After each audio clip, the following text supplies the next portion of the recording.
पहला क्वेश्चन क्या है, डीएनए की संरचना का क्या करें, वर्णन करें। तो आंसर है डीऑक्सोराइबोन्यूक्लिक डायोक्सी राइबोन्यूक्लिक अम्ल डीऑक्सीराइबोन्यूक्लिमोटाइड का चक्र रूप में मुड़ा हुआ दोहरा मिश्रित बहुलक है।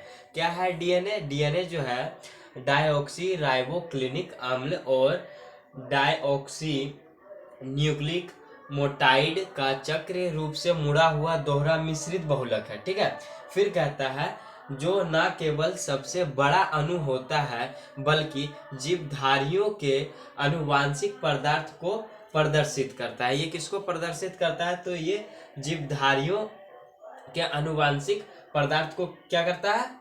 प्रदर्शित करता है। ठीक है, तथा अनुवांशिक का आणविक आधार है। किसका आणविक आधार है? तो अनुवांशिकता का क्या है? आणविक आधार है। ठीक है, अब देखते हैं क्वेश्चन नंबर दूसरा।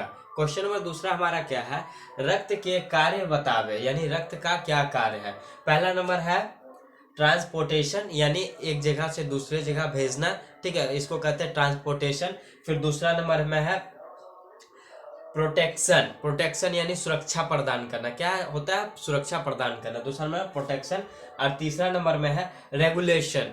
तीसरा नंबर में क्या है? रेगुलेशन करना। ठीक है, चलते हैं क्वेश्चन नंबर तीसरा। क्वेश्चन नंबर तीसरा है आपका क्वेश्चन, भ्रूण कोश की घटक कोशिका के नाम क्या है। ठीक है, क्या है? भ्रूण कोश की घटक कोशिका का नाम क्या है। तो इसमें हमको नाम पूछ रहा है, भ्रूण कोश की घटक कोशिका का क्या करना है? हमको नाम बताना है। ठीक है, तो हमारा है भ्रूण कोश की घटक कोशिका निम्न है। पहला नंबर में है सहायक कोशिका, दूसरा नंबर में है अंड, तीसरा नंबर में है केंद्रीय कोशिका, और चौथा नंबर में है दो ध्रुवीय केंद्र, और पांचवा नंबर में है प्रतिव्यासितांत। ठीक है, चलते हैं अगले क्वेश्चन की ओर। Question number 4। क्वेश्चन नंबर चौथा। क्वेश्चन नंबर चौथा है द्विरूपता एवं बहुरूपता में अंतर स्पष्ट करें। ठीक है, तो यहाँ लिख दिए द्विरूपता और इधर आ गया बहुरूपता। तो द्विरूपता का पहला पॉइंट क्या है, यह गुणात्मक लक्षणों जैसे रंग, रूप, संरचना आदि का वहन करता है। यह किसका वहन करता है? यह गुणात्मक लक्षणों का वहन करता है, रंग रूप का वहन करता है। और ये जो है यह मात्रात्मक लक्षणों जैसे ऊंचाई, वजन, संख्या का वहन करता है। यह किसका? मात्रात्मक लक्षणों का वहन करता है।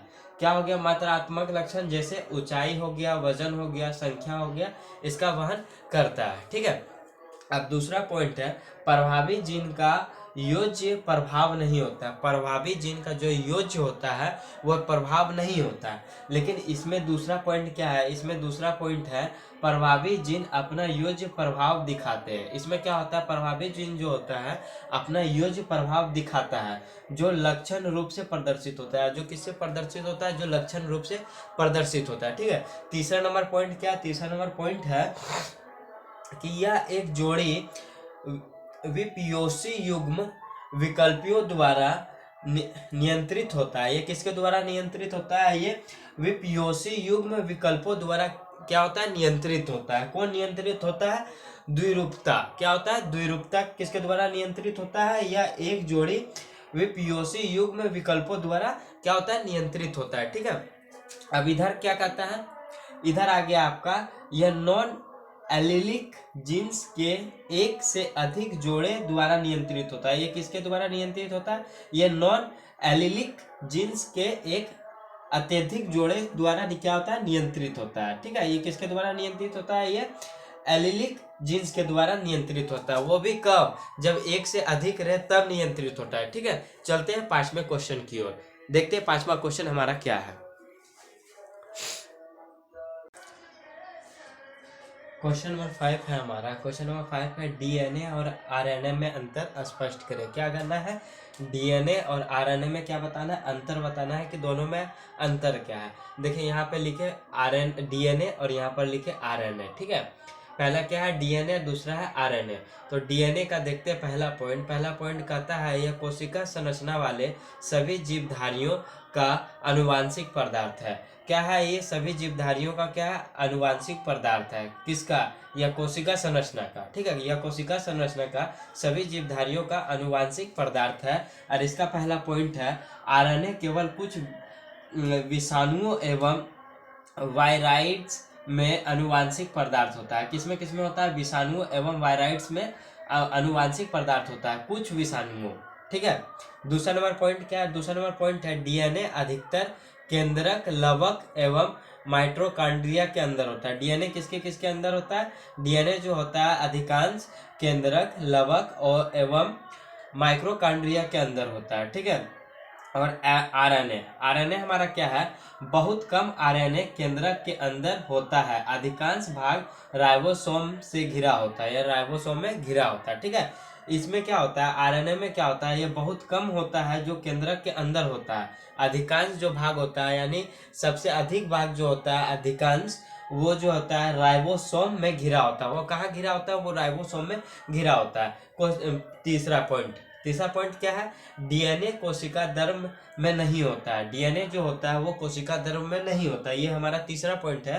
तीसरा पॉइंट है डीएनए कोशिका धर्म में नहीं होता है। ठीक है। और हमारा यहाँ तीसरा पॉइंट है कि आरएनए की काफी मात्रा कोशिका द्रव्य के अंदर टीआरएनए, एमआरएनए और एससीआरएनए के रूप में स्वतंत्र रहता है। किसमें स्वतंत्र रहता है? टीआरएनए, एमआरएनए और एससीआरएनए के रूप में क्या रहता है? स्वतंत्र रहता है। ठीक है। देखते हैं क्वेश्चन नंबर 6। क्वेश्चन नंबर 6 हमारा क्या कहता है? क्वेश्चन नंबर 6 है शुक्राणु जनन तथा अंड जनन के बारे में लिखिए। तो सबसे पहले हम लिखते हैं शुक्राणु जनन। शुक्राणु जनन किस में पाया जाता है? तो शुक्राणु जनन नर में पाया जाता है। ठीक है। तो इसीलिए नर के वृषण में स्थित अपरिपक्व नर जनन कोशिकाएं जिस विधि द्वारा परिपक्व शुक्राणुओं का निर्माण करता है उसे क्या कहते हैं? उसे कहते हैं शुक्र जनन कहते हैं। ठीक है। क्या कहते हैं? शुक्र जनन कहते हैं। ठीक है। अब है क्या? अंड जनन। अंड जनन क्या होता है? ये बालिकाओं में पाया जाता है, इसीलिए ये क्या लिखा है? बालिकाओं में भ्रूण व्यवस्था में ही प्राथमिक जननिक कोशिकाएं बारंबारता समसूत्री विभाजन द्वारा लाखों डिम्बाणुजन कोशिका बनाती है। ठीक है। क्या बनाती है? लाखों डिम्बाणुजन कोशिकाएं बनाती है। अधिकांश कोशिकाओं का क्या हो जाता है? क्षय हो जाता है, यानी अधिकांश कोशिका जो हो जाता है नष्ट हो जाता है, तथा कुछ एक प्राथमिक अंडक कोशिकाएं बनाती है, यानी कुछ ही जो होता है प्राथमिक अंडक कोशिकाएं बनाती है। इनमें प्रथम अर्धसूत्री विभाजन होता है। इसमें क्या होता है? इसमें प्रथम अर्धसूत्री विभाजन होता है जो अपूर्ण रहता है। जो क्या रहता है? अपूर्ण रहता है। इसमें से केवल लगभग 400 कोशिकाएं स्त्री के पूरे जीवन काल में परिपक्व होकर अंडाणु बनती। इसमें से कितना? इसमें से लगभग 400 कोशिकाएं ही स्त्री के पूरे जीवन काल में परिपक्व होकर अंडाणु बनती है। इसी प्रक्रिया को अंडाणु जनन कहते हैं। ठीक है। इसी प्रक्रिया को क्या कहते हैं? इसी प्रक्रिया को अंडाणु जनन कहते हैं। ठीक है। चलते हैं क्वेश्चन नंबर 7।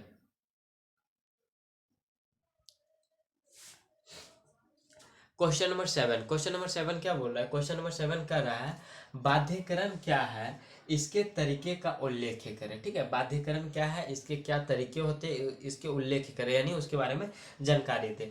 तो हमारा आंसर है बाध्यकरण एक शाल्य क्रिया है। बाध्यकरण कैसी क्रिया? बाध्यकरण एक शाल्य क्रिया है जिसके दखल अंदाजी से युग्म परिवहन को रोक दिया जाता है। जिसके दखल अंदाजी से क्या होता है? युग्म परिवहन को क्या किया जाता है? रोक दिया जाता है। फिर फलता गर्भाधान नहीं होता है। इससे क्या होता है? गर्भाधान नहीं होता है। ठीक है। उसके बाद है बाध्यकरण प्रक्रिया को पुरुषों के लिए शुक्रवाहक अच्छेदन तथा महिलाओं के लिए डिम्बाहिनी नालिका अच्छेदन कहा जाता है। ठीक है। पुरुषों के लिए क्या कहा जाता है? पुरुषों के लिए शुक्रवाहक अच्छेदन तथा महिलाओं के लिए कहा जाता है डिम्बाहिनी नालिका अच्छेदन कहा जाता है। ठीक है। Question number 8। क्वेश्चन नंबर 8 क्या बोल रहा है? क्वेश्चन नंबर 8 कह रहा है ट्रांसक्रिप्शन एवं ट्रांसलेशन के बीच अंतर क्या है।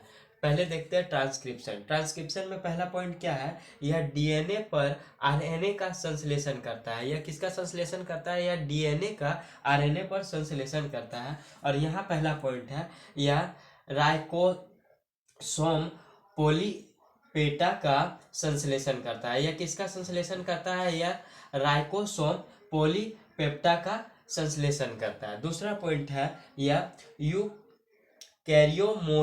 में केंद्रक एवं प्रोकैरियोटिक में कोशिका द्रव्य में होता है। यानी यूकैरियोटिक में कहाँ होता है, केंद्रक एवं प्रोकैरियोटिक के कोशिका द्रव्य में होता है। ठीक है, और ये कहाँ होता है, ये हमेशा कोशिका द्रव्य के अंदर होता है। ये कहाँ होता है, यह कोशिका द्रव्य के अंदर में होता है। ठीक है,